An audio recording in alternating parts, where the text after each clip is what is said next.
I'm at the traffic light right now. Ooh, nothing says walk. Yeah, that's the only time that I walk, when that thing tells me to. So I'm at the traffic light right now. You know, it's a little foggy. And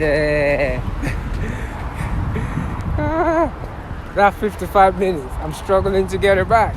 But yeah, let's go again tomorrow.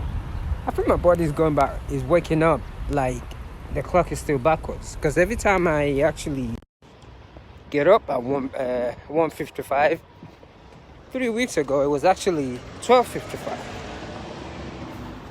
Yeah, that's the reason why.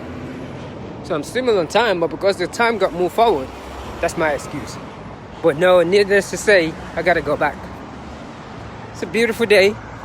I mean, it's amazing how this fog just comes out. This is what it looks like right now. It just blows me away how a couple of days ago, there is nothing like that. And it's so funny. This is the situation that we're in right now.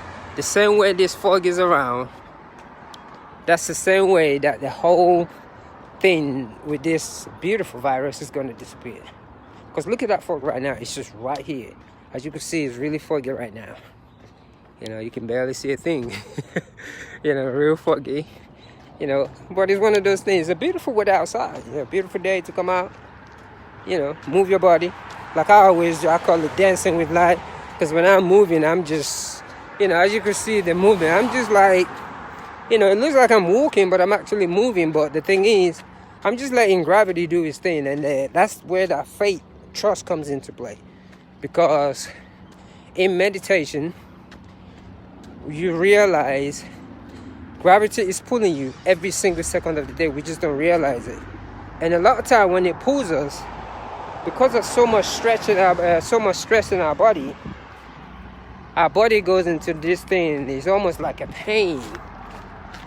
You know, that's why a lot of people can't sit cross-legged and meditate. Because the pain that comes is not because you're out of shape. It's an emotion that we carry. And what emotion does, it tightens our body up. I had to learn the hard way. I would say I was lucky. You know, I was put in a situation where I don't have a choice but to tap into my holistic self. I literally just don't have a choice. Is it I practice it and be honest, or I stay crippled and die? So, but I didn't have a choice. So for me, it made me truly study yoga. Like truly study the whole essence of yoga, practice yoga. And I kid you not, practicing yoga every day blow me away. Look at that fog in front of me. I cannot believe it. It's amazing how this fog is. You know, I mean, we all know there's a higher power. But this right here is amazing. And this fog right here is going to clear just like the coronavirus is going to disappear. You know, because there has to be a cure for it. They're going to find it. Yeah. But in the meantime, how to control the mind, your emotion. That's what I was thinking of this morning. That's the important thing. Learning how to control that emotion. You know, because I have to really check my own self sometimes. Because, you know, and especially when you're trying to make ends meet. And a lot of time, my ego comes out. And I forgot that I'm actually wealthy. You know, because a lot of time, you know, it's very easy to just get carried away with the whole thing, the whole emotion. You know, but for me, I'm able to pull myself back each morning when I wake up. The moment I start stretching that body, I had to speak to my higher self.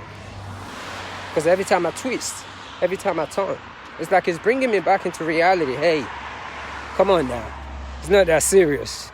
You know, you got to be grateful. So it brings me really back into it. Because every morning when I stretch that body, the whole scenario around me disappears. But the biggest part, the moment I step my foot on this ground, it's like whatever created us, I am it. I'm part of it. It's that energy. And it makes you want to learn more. You know, it makes you want to study more. You know, and that's why I say that emotional control. Let's control our emotions. You know, we are not denying the fact there is a virus, but the same way that virus came, it will leave. You know, there's going to be a cure, no matter what. You know, so all these things are, and I'm also looking at this side right here, this fog right here, beautiful, beautiful. I mean, as it lifts up, and I'm looking at the daylight too. This is just so beautiful. Because what I've been doing lately, I've just been taking advantage of the situation. So my running is becoming longer during the week also. It's just beautiful, you know, just this fog right here. It's like I'm in heaven right now. I'm in the middle of my ancestors' journey.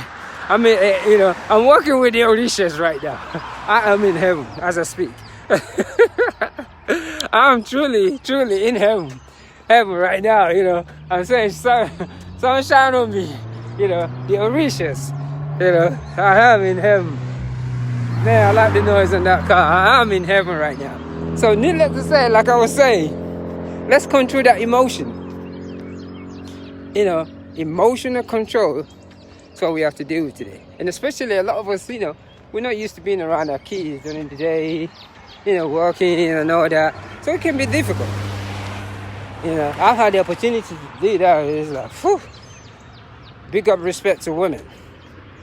You know, because when you have to babysit a 2-year-old, whoo, that is the hardest job that I've ever done in my whole entire life. Forget 9 to 5. 9 to 5, that's easy. So to all the women who are pushing out babies, I'm a feminist anyway, I believe in the woman God, the E emojis, to all the E emojis all over the world, pushing out babies, you know, pushing out the next creator that is going to find a permanent cure for this disease. Big up respect for you. I bow to you. I respect you. So, you know, so you gotta respect the feminine, you know, the Iyawos, the Iyas, you know. So, like I said, the emotional control today. Let's control that emotion, no matter what. Let's smile. You know, we are not denying the fact, but we also know that there is a light underneath that dark bridge. We know that. We know that in our heart. But we just fail to recognize it. We fail to realize how strong we are, how powerful, how unique we are. You know, because that thing, we've turned it into a disguise. You know? You know, and I'm gonna say this, people might not like it. It's funny how when people shove food in their mouth and they truly, truly believe that they understand the whole essence behind their own creator. It is just, no. The less food you eat, the more you become in tune with your God. That's where, you know, your temple comes into play. Those are one things that we don't even like to talk about. But if we don't know how to feed this body, we are not going to understand how to deal with certain emotions during a hard time. If you do not know how to feed this body, it will be impossible for you to think straight during this emotional time. Yeah, one can hide behind their materialistic endeavor, which is very good, because a lot of people will look at it and be like, but for someone that can see clairvoyantly, you and I know deep down, your true wealth is behind all the food that you have in your system. And a lot of people don't realize that, you know, because food made us. And this is who produces. The earth produced the food. This earth right here, we need to respect this earth. This ground, this beautiful ground that we just take advantage of. We need to really respect it. So, I'm going to say, emotional control is for today. Don't get me wrong, it's difficult. You know, it's just not fair what's going on. But we can all get through to this. You know? So I'm like 10 miles into this 30-mile meditative jog. And here we go. Is it 10 miles? Yeah, I got like 2 more miles to go. And I'm just gonna go ahead and just stroll and just, dance. And like I always say, take a yoga class. Breathe into the body. Watch what you eat and drink. And what else? I share.